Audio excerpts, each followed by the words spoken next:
My name is Sarah Mitchell, and I'm 28 years old. The morning everything changed started like any other Tuesday in October, with the smell of my mother's coffee drifting through our old Victorian house and the sound of my father's heavy footsteps on the creaking floorboards above.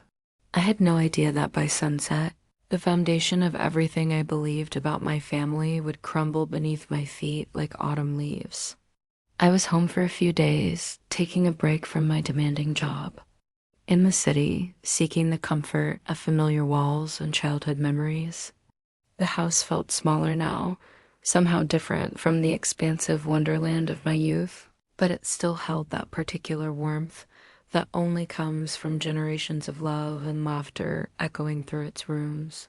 My younger brother Jake had driven down from college, and for the first time in months, all four of us were under the same roof.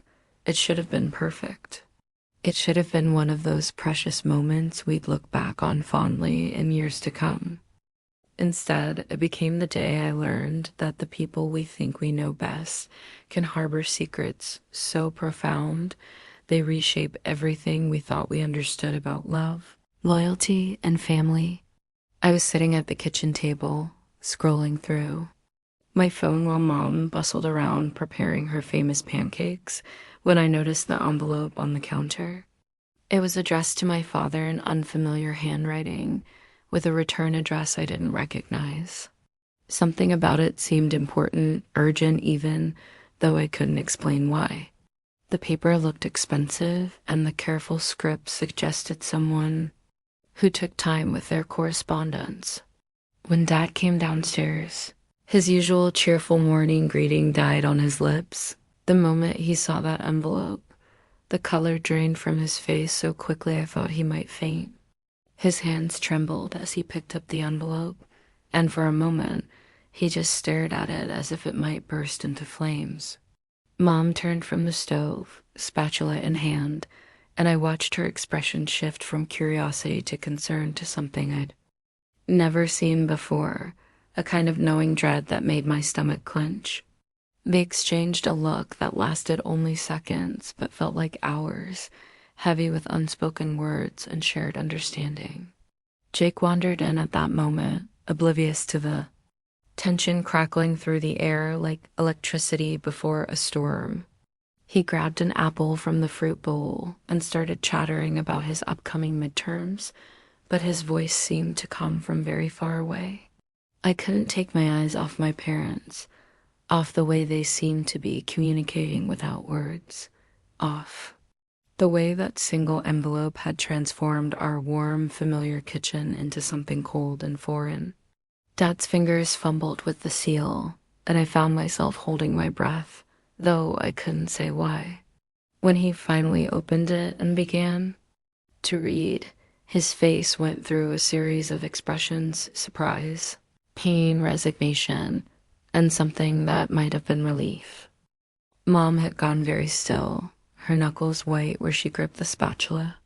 The pancakes on the griddle began to burn, filling the room with acrid smoke, but she didn't seem to notice.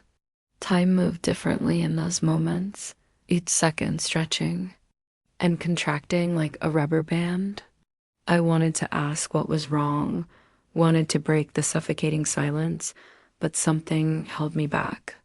Some instinct warned me that once words were spoken, there would be no taking them back. Dad folded the letter carefully and slipped it back into the envelope, his movements deliberate and slow.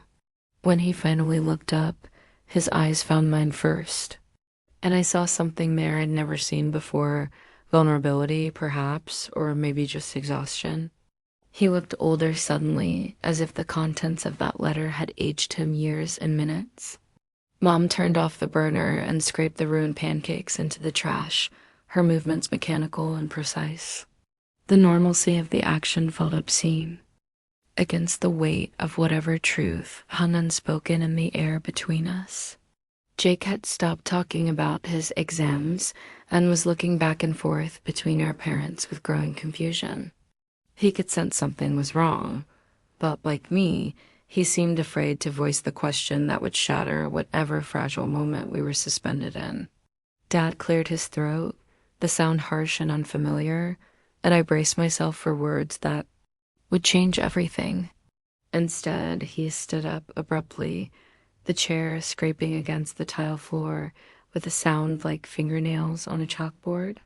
He said he needed some air and walked out the back door, leaving the three of us staring after him in stunned silence.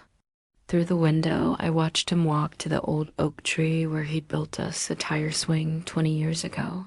He stood there with his hands in his pockets, shoulders hunched against more than just the October chill. Mom finally spoke, her voice carefully controlled in a way that made it sound like someone else entirely. She said there were things we needed to discuss as a family, things that had been kept hidden for too long. Her words hung in the air like smoke, and I felt something cold settle in the pit of my stomach. The waiting was torture. Mom busied herself cleaning up the kitchen with an intensity that bordered on frantic, scrubbing already clean surfaces and reorganizing drawers that didn't need organizing. Jake and I sat at the table in uncomfortable silence, both of us afraid to leave but equally afraid to stay. Every few minutes, one of us would glance toward the back door, hoping Dad would return and somehow make everything normal again. The kitchen clock ticked loudly, marking time that felt both endless and precious, the last moments before everything changed. When Dad finally came back inside, his face was composed, but his eyes were red-rimmed, as if he'd been crying or fighting tears. He took his usual seat at the head of the table, and Mom joined us, her hands folded tightly in her lap. The formality of it all made my skin crawl. This wasn't how our family had conversations. We talked over meals and during commercial breaks, in passing moments between our busy lives. We didn't sit in parlor formation like strangers preparing for bad news. Dad began to speak, his voice steady but strained. He told us about a time before Jake and I were born, when he and Mom were young and thought they had everything figured out. There had been another woman, he said, someone he'd loved before he met Mom. They'd had plans, a future mapped out together, but life had intervened in ways they couldn't have predicted. I felt Jake tense beside me as the implications began to sink in. Dad's hands were flat on the table, and I could see the wedding ring he'd worn for 30 years catching the morning light. He'd never taken it off, not even when he worked in the garden or fixed the car. It had always seemed like such a permanent fixture, as constant and reliable as the sunrise. Asterisk. The woman's name was Catherine, and she'd been pregnant when Dad left. Her. The words hit me like physical blows, each revelation more devastating than the last. He'd been young and scared, he explained, not ready for the responsibility of fatherhood. When his own father had offered him a job in another state, he'd taken it as a sign and fled. He'd convinced himself it was for the best, that Catherine would be better off without him. For 30 years, he'd carried the guilt and the wondering, never knowing what had happened to her or to the child. The letter was from a private investigator Catherine had hired to find him. She was dying and she wanted him to know about their son who was now 29 years old, just a year older than me. Their son who had grown up believing his father was dead because that's what Catherine had told him to protect them both from the pain of abandonment. I felt the room spinning around me, reality shifting and reforming in ways that made no sense. The father I'd idolized, the man I'd held up as the gold standard of integrity and loyalty, had abandoned a pregnant woman and his own child. The family I'd thought was complete and perfect had always been missing pieces I never knew existed. Mom was crying silently, tears streaming down her face as she stared at her hands. I realized she'd known. Somehow she'd always known about Catherine and the baby. The looks they'd exchanged earlier suddenly made terrible sense. This wasn't news to her. It was a reckoning she'd been dreading for decades. Jake pushed back from the table so violently his chair toppled over. His face was flushed with anger and disbelief, and for a moment I thought he might hit something or storm out of the house. Instead, Jake stood there shaking, his hands clenched into fists at his sides, struggling to process what he'd heard. The brother I knew was thoughtful and measured, slow to anger and quick to forgive, but this revelation had shattered something fundamental in him. He finally found his voice, raw with emotion, demanding to know how long Mom had known, how they could have built their marriage on such a massive lie. The questions tumbled out of him like water through a broken dam, each one sharper and more accusatory than the last. Mom's composure finally cracked, and she began sobbing in earnest, her shoulders shaking with the force of emotions held back.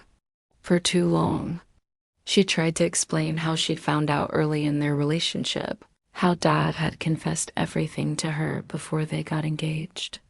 She thought they could move forward, build something clean and honest together, but the secret had always been there between them like a shadow. She'd encouraged him over the years to reach out, to try to make amends, but he'd been too ashamed and too afraid. They'd told themselves that the past was the past, that they couldn't change what had happened, that their focus should be on the family they built together. I wanted to feel anger like Jake's, wanted the clarity of righteous indignation, but all I felt was hollow.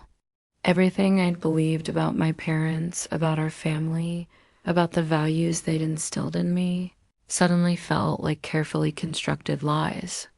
How many times had Dad lectured us about taking responsibility for our actions? How many times had both of them emphasized the importance of honesty and integrity? The hypocrisy was breathtaking, but more than that, it was devastating, the silence.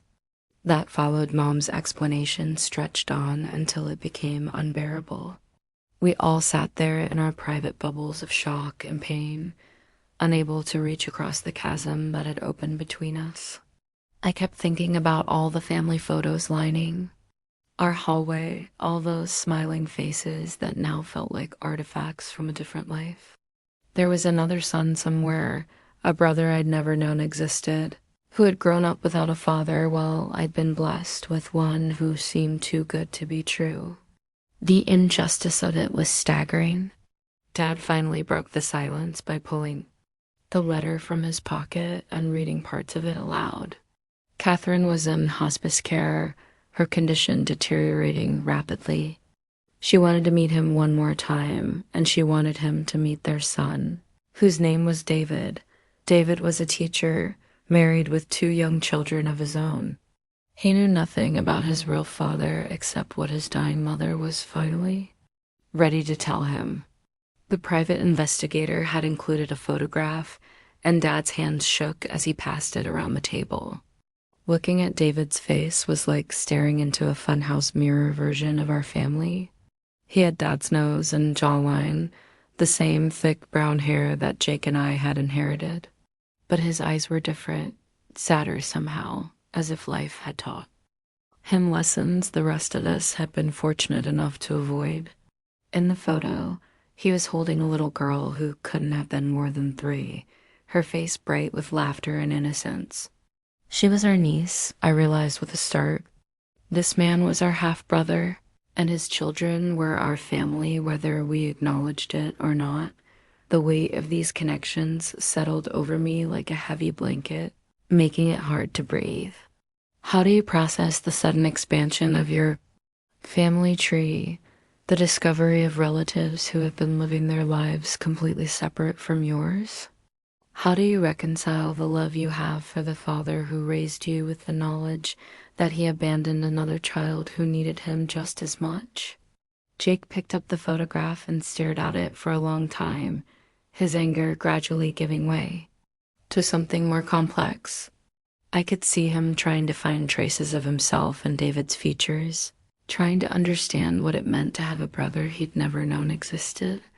When he finally spoke, his voice was quiet and thoughtful. He asked if we were going to meet them, and the question hung in the air like smoke. Dad's response was immediate and firm. Of course they would meet. He owed Catherine that much, and David deserved to know the truth about where he came from. But the logistics seemed overwhelming. How do you introduce yourself to a son you abandoned 30 years ago? How do you explain to your existing children that they need to make room in their hearts for siblings they never knew they had? Mom wiped her eyes and asked practical questions about travel arrangements and timing. The mundane details felt surreal against the enormity of what we were contemplating. I found myself wondering what David's wife thought about all this, how his children would react to suddenly having a grandfather and extended family they'd never known about. The ripple effects seemed endless, touching lives and relationships in ways we couldn't possibly predict or control. Over the following days, our house became a strange kind of war room as we prepared for the meeting that would reshape our family forever. Mom made lists and arrangements with the same methodical precision she brought to planning holiday dinners, but there was a frantic edge to her efficiency that betrayed her underlying anxiety. Dad spent hours on the phone with Catherine, having conversations I couldn't bear to overhear, filled with decades of unspoken regret and missed opportunities. Jake threw himself into research mode, trying to learn everything he could about David. Through social media and public records, he showed me photos from David's Facebook page, birthday parties and school events, family vacations and ordinary moments that should have included us but never could. Looking at these snapshots of a parallel life was both fascinating and heartbreaking. David seemed like a good man, devoted to his family and students, involved in his community. He was everything Dad had raised Jake and me to be, despite never having Dad's guidance or example. The irony wasn't lost on any of us. Meanwhile, I struggled with my own emotions, swinging wildly between excitement about meeting my half-brother and anger at the deception that had kept us apart. Some days I felt grateful that Dad was finally ready to make amends, to face the consequences of his youthful mistakes. Other days I felt betrayed by the parents I trusted implicitly, wondering what other secrets might be hiding in our family's closets. The uncertainty was exhausting, but there was no going back now. The truth was out, and we had to find a way to live with it. Catherine's condition was deteriorating faster than expected, and the doctors weren't sure how much time she had left. Urgency of her situation compressed our timeline dramatically, forcing decisions that probably should have taken months into a matter of days. We booked flights to Denver, where Catherine was in hospice care, for the following weekend. The practical arrangements felt impossible to navigate: hotel rooms and rental cars, time off work, and explanations to friends who wondered why we were suddenly making emergency travel plans. But beneath all the logistics was the emotional minefield we were walking through. How do you prepare for a meeting like this? What do you wear to meet the son you abandoned and the woman whose heart you broke 30 years ago? Dad grew quieter as the departure date approached, retreating into himself in ways that reminded me uncomfortably of those terrible months after his own father died. Mom hovered around him anxiously, trying to anticipate his needs and smooth his path, but there was a distance between them now that hadn't existed before. The revelation had changed something fundamental in their relationship, forced them to confront uncomfortable truths they'd spent 3 decades trying to forget. Jake and I found ourselves talking more than we had in years, trying to make sense of everything together. We speculated about what David would be like, whether his children would look like us, how his wife would react to suddenly having in-laws she'd never met. We wondered if Catherine would be angry with Dad, if she'd forgiven him, if dying had given her perspective on the choices they'd all made when they were young and foolish. The questions seemed endless, and most of them had no answers we could discover in advance. The night before we left, I couldn't sleep. I lay in my childhood bedroom, staring at the ceiling I'd memorized during countless nights of insomnia and excitement, trying to process the magnitude of what tomorrow would bring. The glow in the dark. Stars Jake had helped me stick up there when I was 8 were still glowing faintly, a reminder of simpler times when our biggest worries were monsters under the bed and whether Sana would bring the gifts we'd requested. Now I was facing real monsters, the complicated truths that lurk in every family, the knowledge that people we love are capable of choices that can ripple through generations. Around 2 in the morning, I heard Dad moving around downstairs, and I crept down to find him sitting at the kitchen table with a cup of coffee and a shoebox full of old photographs.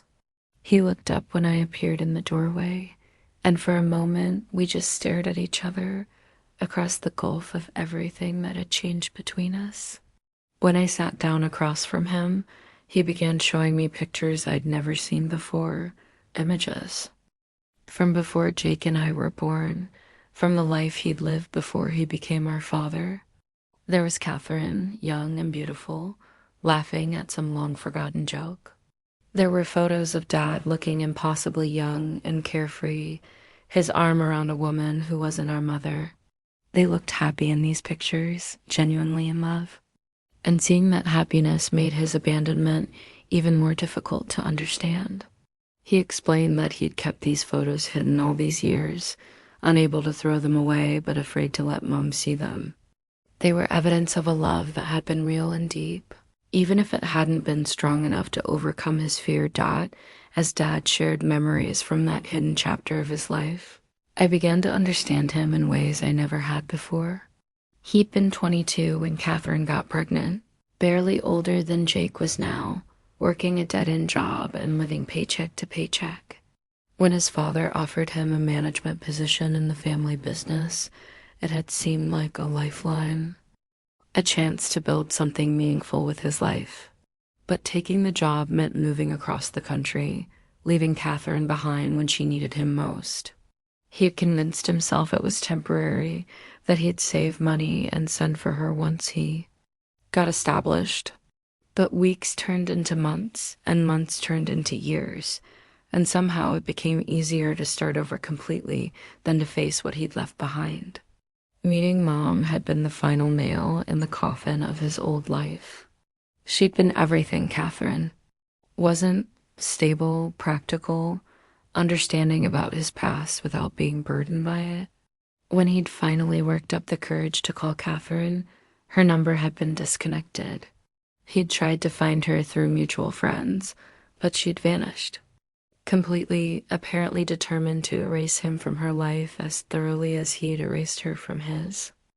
Over the years, he'd hired private investigators twice, but both searches had come up empty. He'd finally accepted that some mistakes can't be undone, that some bridges burn too completely to ever be rebuilt.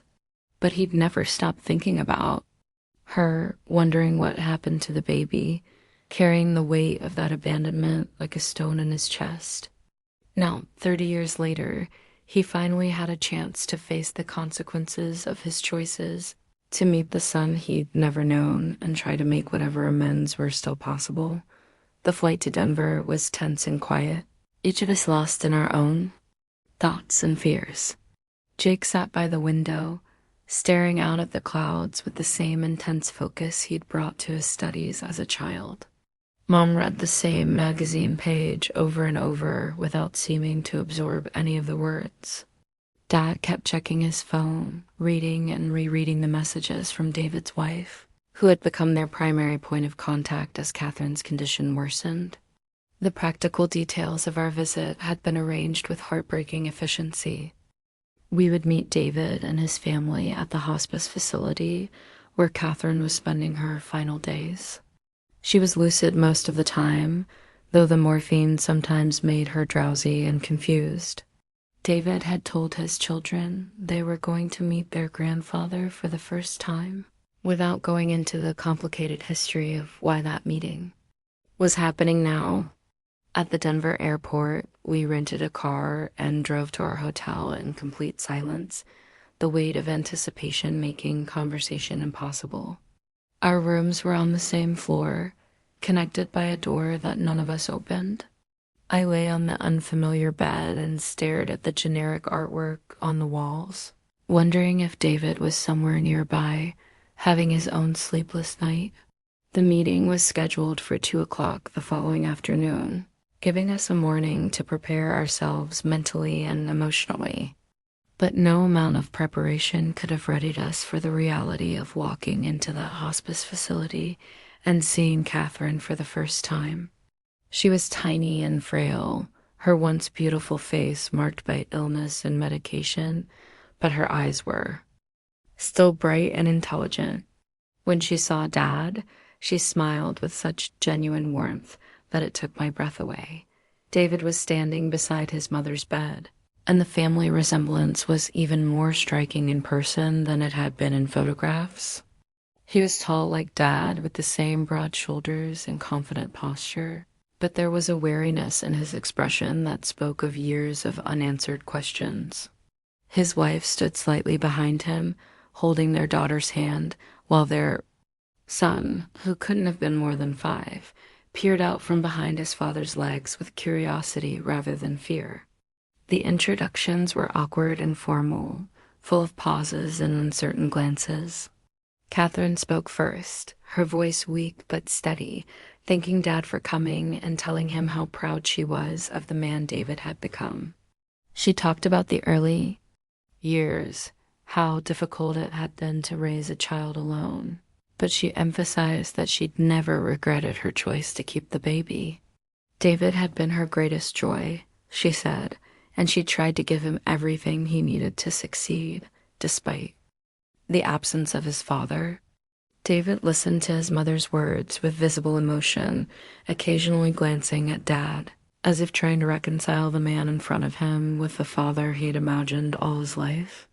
When Catherine asked him to share his own story, he spoke carefully about his childhood, his career as a teacher, his love for his own children. He was generous in his descriptions, never mentioning the hardships or resentments that must have shaped his early years.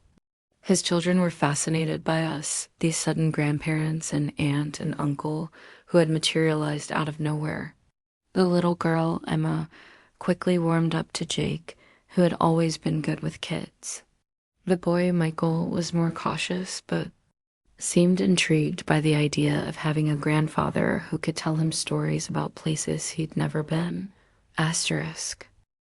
As the afternoon wore on, the initial awkwardness began to give way to something that felt almost like family. We shared photos and stories, filling in decades of blanks with the broad strokes of our separate lives. Catherine dozed occasionally, but when she was awake, she encouraged the conversations, clearly delighted to see the connections forming between her son and the family he'd never known. Dad and David found common ground in their love of baseball and old movies, bonding over shared interests that seemed to transcend their complicated history. Mom fussed over David's children the way she'd always fussed over Jake and me, and I could see them responding to her maternal warmth despite their initial shyness. But beneath all the surface pleasantries, there were deeper currents of emotion that couldn't be addressed in such a public setting. The weight of 30 years of separation, the questions that couldn't be asked, the recriminations that wouldn't help anyone, all of it hung in the air like smoke from a fire no one wanted to acknowledge. When visiting hours ended, we made plans to meet again the next day, and David invited us to dinner at his house that evening. Walking through his modest but comfortable home, seeing the life he'd built without any help from the father who should have been there was both inspiring and heartbreaking. His wife had prepared a meal that somehow managed to accommodate everyone's tastes and dietary restrictions, showing a thoughtfulness that spoke volumes about the kind of people they were. Over dinner, the children's natural chatter helped ease some of the tension, and by dessert we were laughing at their silly jokes and marveling at their accomplishments. The visit ended too soon, compressed by Catherine's failing health and our own need to process everything that had happened. On our last day, Catherine pulled Dad aside for a private conversation that lasted nearly an hour. I never found out what they said to each other, but when Dad emerged from her room, his eyes were red and his face was peaceful in a way I hadn't seen since before the letter arrived. She died 3 days after we returned home, peacefully and surrounded by the family she'd created from the ashes of her broken dreams. David called to let us know, and we flew back for the funeral, where we stood beside him as he said goodbye to the remarkable woman who had been both mother and father to him for 30 years. The months that followed were a gradual process of knitting our expanded family together, of learning to love and trust across decades of separation. David and his family visited us for Thanksgiving, and the children adapted to their new extended family with the resilience that only kids possess. Jake and David developed a close friendship based on their shared love of books and hiking, while Mom spoiled her new grandchildren shamelessly. Dad seemed lighter somehow, as if confessing his secret and making his amends had lifted a burden he'd carried too long. Our family was never the same after that October morning when everything changed, but perhaps that wasn't such a terrible thing. We were bigger now, more complicated, marked by loss and mistakes and the messy realities of human nature. But we were also stronger, bound together by truth instead of silence, by love that had been tested and proven resilient. The day I realized my family was never the same was also the day I learned that families aren't perfect constructions, but living, breathing entities that can grow and heal and surprise us with their capacity for forgiveness. Asterisk.